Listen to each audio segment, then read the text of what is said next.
The Commandant made it clear some time ago that he views our non-commissioned officer corps as the first line of defense relative to suicide prevention. And I believe there are several reasons for that. First and foremost, at least in my opinion, is the fact that our corporals and our sergeants, as the real true small unit leaders, they have the opportunity to see what their Marines and sailors are doing every day, to get to know them very intimately, their families, their friends, their likes, their dislikes, their concerns, their issues, and their challenges.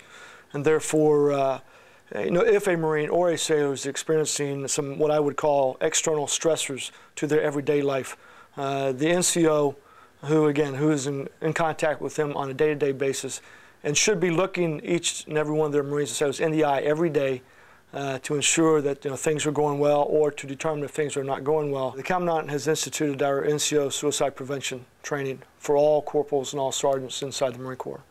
And the intent of that, of course, is to give what I would call ammunition, training ammunition for our NCOs to be able to understand the indicators and warnings when a Marine or sailor is experiencing challenges, personal challenges, professional challenges. So therefore that the NCO will have a situational awareness to be able to intervene before someone makes the decision to harm themselves, vice thinking about it afterwards and reflecting on, ooh, I saw those indicators, but I didn't take action on them.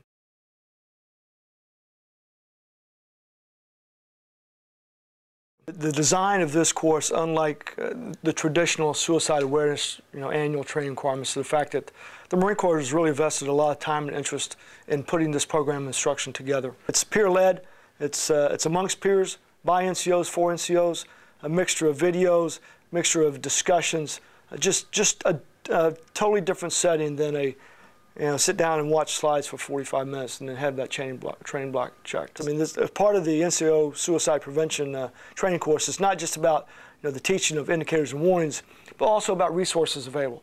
Whether it's a chaplain, whether it's Marine One, whether it's about mental health capabilities, about resources that are available to a Marine or sailor who's having external stressors, influences in their life, so that they're not trying to fight this fight all by themselves.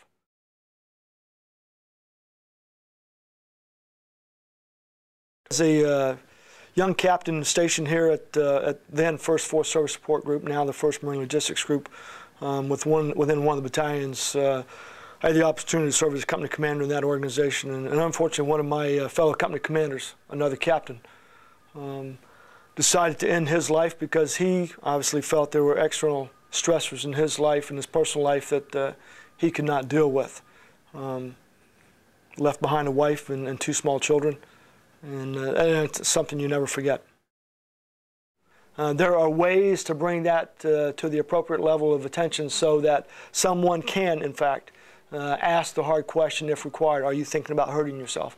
Are there external stressors, or is there something bothering you?